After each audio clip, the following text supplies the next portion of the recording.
Hi guys, welcome back to my YouTube channel. My name is Jemima.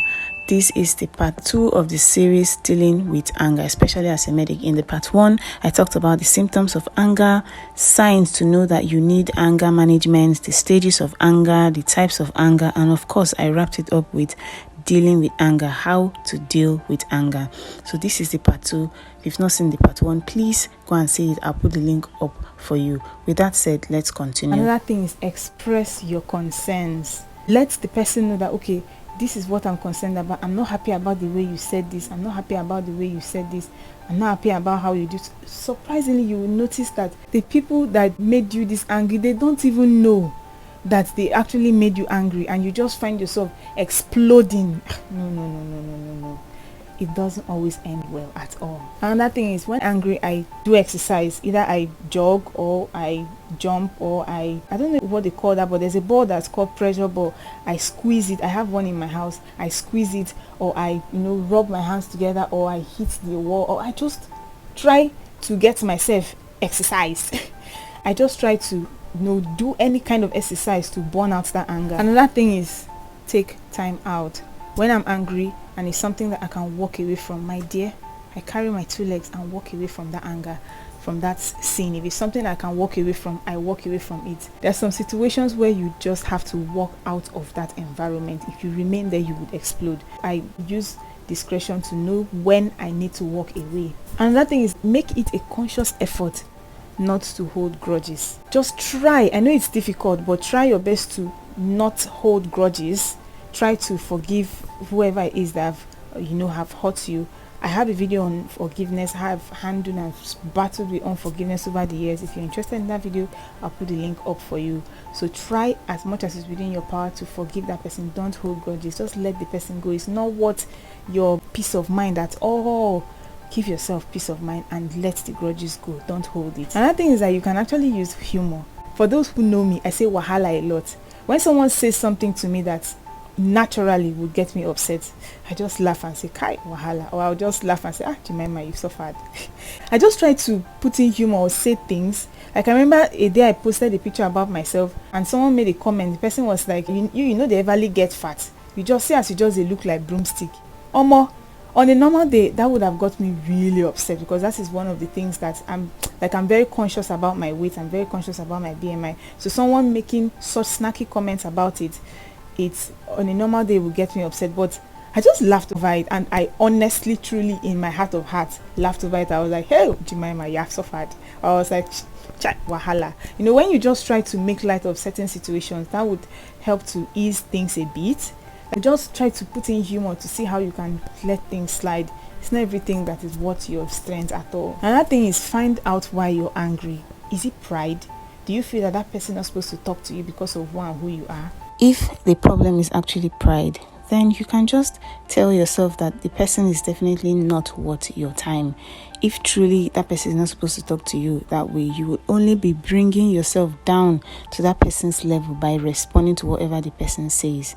So one way I try to, respond to situations where someone who is not supposed to be talking to me in a certain way is doing so, I just let it start. I just tell myself that such people are not the kind of people that I should just explain myself to, because sometimes when you try to tell them that so way you talk to me, I don't like it, I'm not comfortable with it, they even pick offense and make even more snacky comments that even make you more upset. So I just give myself that mental note that I cannot come down to this person level.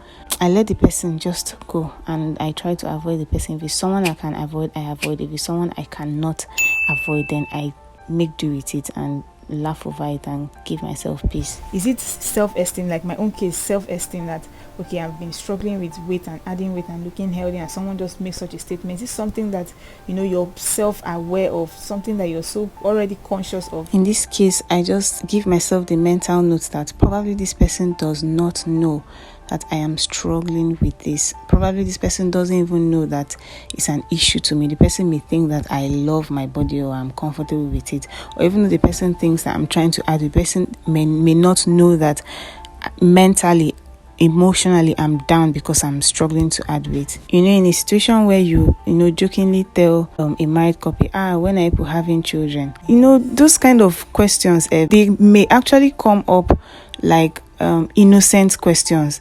But to that couple now, they may be struggling with having a child, they may be battling with having a child, but the person making that statement definitely may not know. Over the years, I've come to the conclusion that anytime anybody makes a comment about something that I am struggling with mentally, I try to let the person know that, please, this is what I'm struggling with. If that comment is coming from someone who is close to me, someone who I know cares about me.